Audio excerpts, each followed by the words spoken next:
Hmm. Assalamualaikum warahmatullahi wabarakatuh.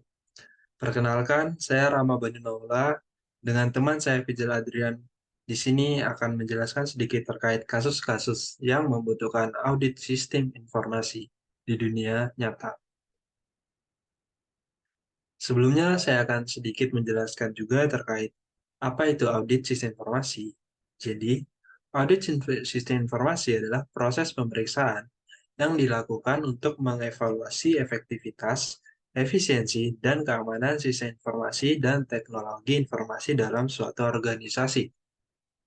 Tujuan dari audit TISI adalah untuk memastikan bahwa sistem informasi dan teknologi informasi digunakan secara optimal sesuai dengan kebijakan dan prosedur yang telah ditetapkan, serta untuk mengidentifikasi resiko dan kelemahan yang mungkin ada dalam sistem tersebut.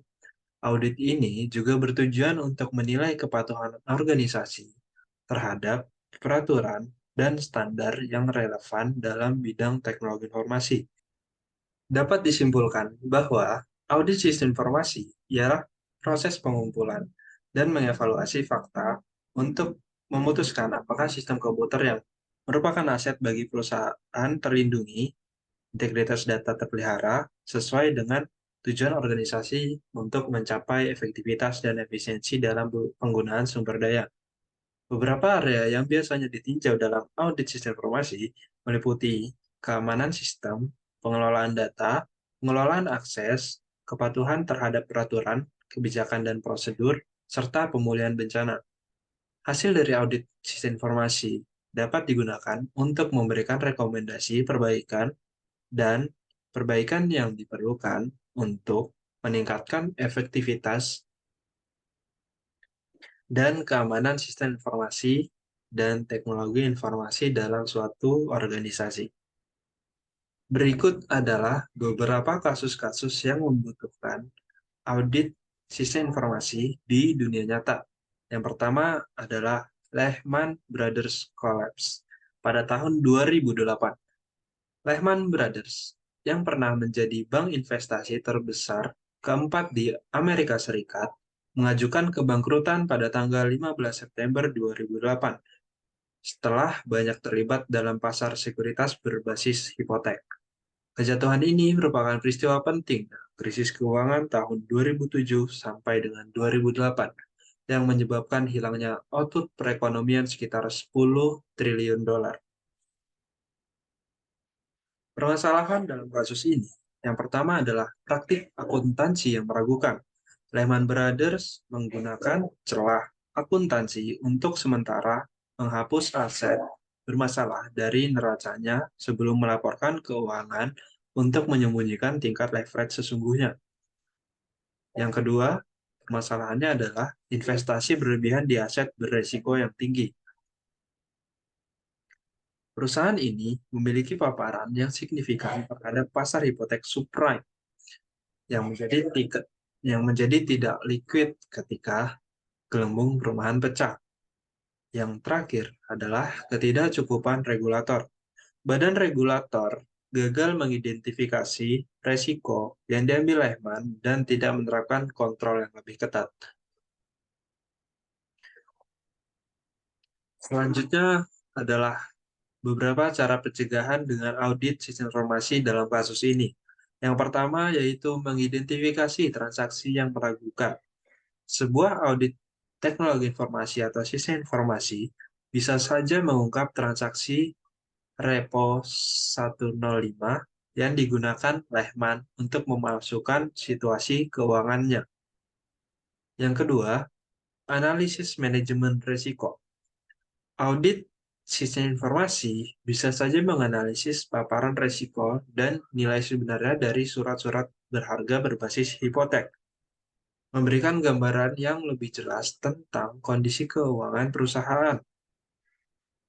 Yang terakhir adalah kepatuhan regulasi. Memastikan pelaporan keuangan Lehman sesuai dengan standar pelaporan keuangan internasional atau IFRS dan peraturan lainnya bisa saja mengungkap praktik beresiko perusahaan lebih awal. Baik, kasus kedua adalah Satyam Skandal yang terjadi pada tahun 2009. Penipuan perusahaan terbesar di India hingga tahun 2010, skandal Satyam melibatkan ketua perusahaan, Mr.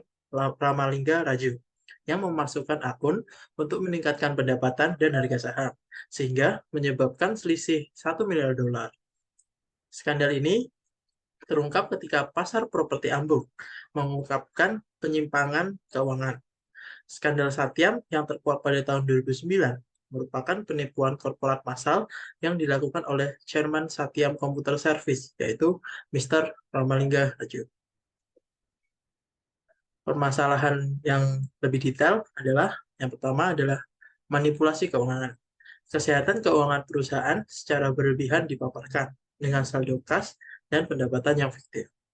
Yang kedua adalah dokumen palsu. Rekening bank dan faktur palsukan untuk mendukung angka keuangan yang dibesar-besarkan. Yang ketiga adalah kegagalan audit.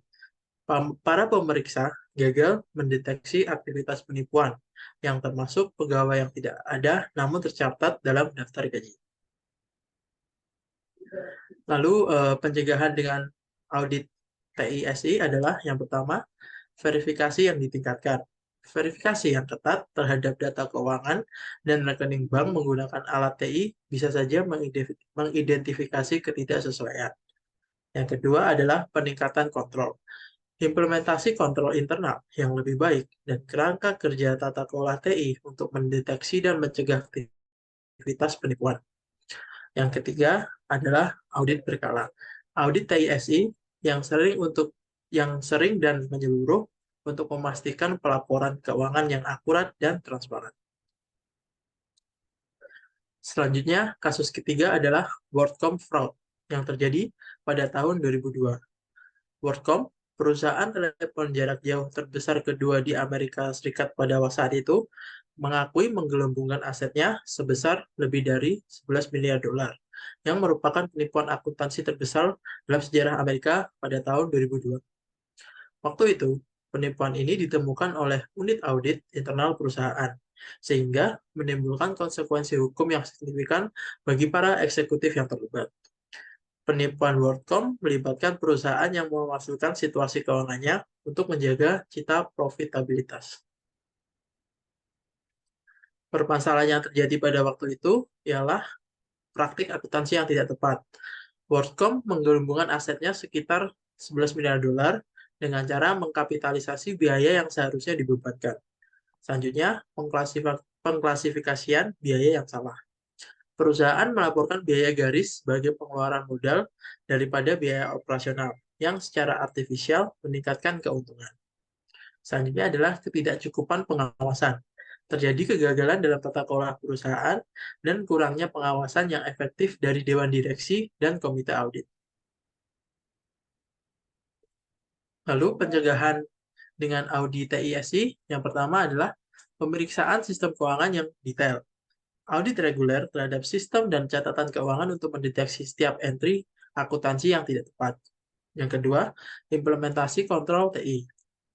Penggunaan kontrol TI untuk memastikan bahwa semua transaksi keuangan dicatat dengan akurat dan dalam periode akuntansi yang benar. Yang ketiga adalah analisis data. Penerapan analisis data untuk mengidentifikasi tren atau transaksi yang tidak biasa yang bisa menandakan aktivitas penipuan. Yang terakhir adalah pelindungan pelapor. Pembentukan mekanisme pelaporan yang aman dan anonim bagi karyawan untuk melaporkan praktik-praktik tidak etis tanpa takut akan pembalasan. Dan kasus terakhir adalah Olympus Corporation Scandal yang terjadi pada tahun 2011. Olympus, produsen peralatan optik, terlibat dalam salah satu pengaturan penyembunyian kerugian terbesar dan terlama dalam sejarah perusahaan Jepang. Skandal ini diungkapkan oleh CEO perusahaan, Michael Woodford, dan melibatkan kerugian lebih dari 1,7 miliar dolar yang disembunyikan melalui akuisisi dan pembayaran yang meragukan. Permasalahannya adalah, yang pertama, penyembunyian kerugian. Olympus menyembunyikan kerugian investasi yang signifikan sejak tahun 1990-an dengan menggunakan akuisisi dan pembayaran yang meragukan. Kedua adalah kegagalan tata kelola perusahaan. Terjadi kekurangan tata kelola perusahaan yang efektif, yang memungkinkan sekelompok kecil eksekutif untuk memanipulasi catatan keuangan perusahaan tanpa terdeteksi. Yang ketiga adalah kurangnya pengawasan keuangan. Auditor perusahaan dan dewan direksi gagal mengidentifikasi atau melaporkan ketidakberesan keuangan. Untuk itu, pencegahan dengan audit TI atau SI-nya adalah pemantauan keuangan yang ditingkatkan. Implementasi sistem TI canggih untuk memantau transaksi keuangan dan saldo secara real-time untuk mendeteksi adanya ketidaksesuaian. Yang kedua adalah analisis data, yaitu menggunakan alat analisis data untuk menganalisis data keuangan guna menemukan pola yang bisa menandakan aktivitas penipuan. Yang ketiga adalah audit TI SI berkala, melakukan audit TI SI secara rutin dan menyeluruh untuk memastikan bahwa semua pelaporan keuangan akurat dan mematuhi standar akuntansi. Selanjutnya adalah penguatan kontrol internal. Membentuk kontrol internal yang kuat atas pelaporan keuangan dan memastikan bahwa kontrol tersebut secara teratur diperiksa dan diuji. Yang terakhir adalah program pelaporan pelapor, yaitu membuat saluran yang aman dan anonim bagi karyawan untuk melaporkan praktik tidak etis dengan perlindungan terhadap pembalasan. Sekian dari kami, kurang lebihnya mohon maaf. Terima kasih.